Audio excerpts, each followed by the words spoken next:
اعوذ باللہ من الشیطان الرجیم، بسم اللہ الرحمن الرحیم، الحمدللہ والصلاۃ والسلام علی رسول اللہ وعلی آلہ وصحبہ اجمعین، اشہد ان لا الہ الا اللہ واشہد ان محمدا عبدہ ورسولہ، رب اشرح لی صدری ویسر لی امری واحلل عقدۃ من لسانی یفقہوا قولی۔ سیرت النبی صلی اللہ علیہ وسلم کے سلسلے کو آگے بڑھاتے ہوئے آج ہم رجیع کا حادثہ جو ہے اس کے اوپر بات کریں گے۔ 4 ہجری کے ماہ سفر میں رسول اللہ صلی اللہ علیہ وسلم کے پاس 2 قبیلوں کے کچھ لوگ حاضر ہوئے اور ذکر کیا کہ ان کے اندر اسلام کا کچھ چرچہ ہے، لہٰذا آپ صلی اللہ علیہ وسلم ان کے ہمراہ کچھ لوگوں کو دین سکھانے اور قرآن پڑھانے کے لیے روانہ فرما دیں۔ آپ صلی اللہ علیہ وسلم نے 10 افراد کو اور کچھ کے خیال میں 6 افراد کو روانہ کیا اور حضرت عاصم بن ثابت کو ان کا امیر مقرر فرمایا۔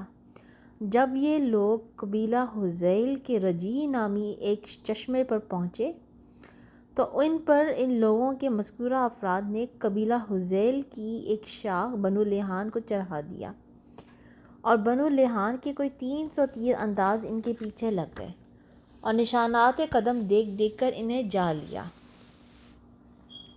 اب یہ صحابہ کرام رضی اللہ عنہم ایک ٹیلے پر پناہ گیر ہوئے۔ بنو لیحان نے انہیں گھیر لیا اور کہا، تمہارے لیے عہد و پیما ہے کہ اگر ہمارے پاس اتر آؤ تو ہم تمہارے کسی آدمی کو قتل نہیں کریں گے۔ حضرت عاصم رضی اللہ عنہ نے اترنے سے انکار کر دیا اور اپنے رفقا سمیت ان سے جنگ شروع کر دی۔ بالآخر تیروں کی بوچھار سے 7 افراد شہید ہو گئے اور صرف 3 آدمی حضرت خبیب رضی اللہ عنہ، زید رضی اللہ عنہ بن دثنہ اور ایک اور صحابی باقی بچے۔ اب پھر بنو لیحان نے اپنا عہد و پیمان دہرایا اور ان پر تینوں صحابی ان کے پاس اتر آئے، لیکن انہوں نے قابو پاتے ہی بدعہدی کی اور انہیں اپنی کمانوں کی تان سے باندھ لیا۔ اس پر تیسرے صحابی نے یہ کہتے ہوئے کہ یہ پہلی بدعہدی ہے، ان کے ساتھ جانے سے انکار کر دیا۔ انہوں نے کچھ گھسیٹ کر ساتھ لے جانے کی کوشش کی لیکن کامیاب نہ ہوئے تو انہیں قتل کر دیا اور حضرت خبیب اور زید رضی اللہ عنہما کو مکہ لے جا کر بیچ دیا۔ ان دونوں صحابہ نے بدر کے روز اہل مکہ کے سرداروں کو قتل کیا تھا۔ حضرت خبیب رضی اللہ عنہ کچھ عرصہ اہل مکہ کی قید میں رہے، پھر مکہ والوں نے ان کے قتل کا ارادہ کیا اور انہیں حرم سے باہر تنعیم لے گئے۔ جب سولی پر چڑھانا چاہا تو انہوں نے فرمایا، مجھے چھوڑ دو، ذرا 2 رکعت نماز پڑھ لوں۔ مشرکین نے چھوڑ دیا اور آپ نے 2 رکعت نماز پڑھی۔ جب سلام پھیر چکے تو فرمایا، باخدا اگر تم لوگ یہ نہ کہہ دے کہ میں جو کچھ کر رہا ہوں گھبراہٹ کی وجہ سے کر رہا ہوں تو میں کچھ اور طول دیتا۔ اس کے بعد فرمایا، اے اللہ انہیں ایک ایک کر کے گن لے، پھر انہیں بکھیر کر مارنا اور ان میں سے کسی ایک کو باقی نہ چھوڑنا۔ پھر کچھ اشعار پڑھے۔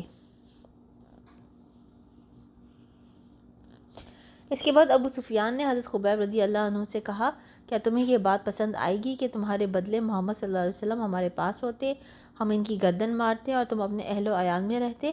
انہوں نے کہا، نہیں واللہ مجھے تو یہ بھی گوارا نہیں کہ میں اپنے اہل و عیال میں رہوں اور اس کے بدلے محمد صلی اللہ علیہ وسلم کو جہاں آپ ہیں وہیں رہتے ہوئے کانٹا چبھ جائے اور وہ آپ صلی اللہ علیہ وسلم کو تکلیف دے۔ اس کے بعد مشرکین نے انہیں سولی پر لٹکا دیا اور ان کی لاش کی نگرانی کے لیے آدمی مقرر کر دیا، لیکن حضرت عمرو بن امیہ ضمری رضی اللہ عنہ تشریف لائے اور رات میں جھانسا دے کر لاش اٹھا لے گئے اور اسے دفن کر دیا۔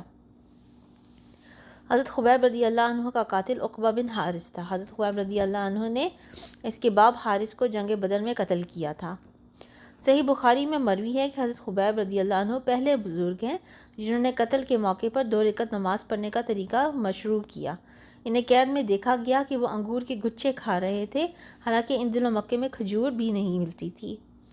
دوسرے صحابی جو اس واقعے میں گرفتار ہوئے تھے یعنی حضرت زید بن دثنہ رضی اللہ عنہ، انہیں صفوان بن امیہ نے خرید کر اپنے باپ کے بدلے قتل کر دیا۔ قریش نے اس مقصد کے بھی آدمی بھیجے کہ حضرت عاصم رضی اللہ عنہ کے جسم کا کوئی ٹکڑا لائیں جن سے انہیں پہچانا جا سکے، کیونکہ انہوں نے جنگ بدر میں قریش کے کسی عظیم آدمی کو قتل کیا تھا، لیکن اللہ نے ان پر بھروں کا جھنڈ بھیج دیا جس نے قریش کے آدمیوں سے ان کی لاش کی حفاظت کی اور یہ لوگ ان کا کوئی حصہ حاصل کرنے پر قدرت نہ پا سکے۔ دراصل حقیقت حضرت عاصم رضی اللہ عنہ نے اللہ سے عہد و پیمان کر رکھا تھا کہ نہ انہیں کوئی مشرک چھوئے گا اور نہ وہ کسی مشرک کو چھوئیں گے۔ بعد میں حضرت عمر رضی اللہ عنہ کو اس واقعے کی خبر ہوئی تو فرمایا کرتے تھے کہ اللہ مومن بندے کی حفاظت اس کی وفات کے بعد بھی کیا کرتا ہے جیسے اس کی زندگی میں کرتا ہے۔ تو اس واقعے سے ہمیں پتہ چلا کہ کس طرح ان لوگوں نے نبی صلی اللہ علیہ وسلم سے بات کی کہ ہمیں اسلام کا چرچا ہے۔ نبی نے صلی اللہ علیہ وسلم نے کچھ لوگوں کو روانہ کیا، مگر انہوں نے ان مسلمانوں کے ساتھ دھوکہ کیا اور ان مسلمانوں کو مار دیا۔ سبحانک اللہم و بحمدک، اشہد ان لا الہ الا انت، استغفرک و اتوب الیک۔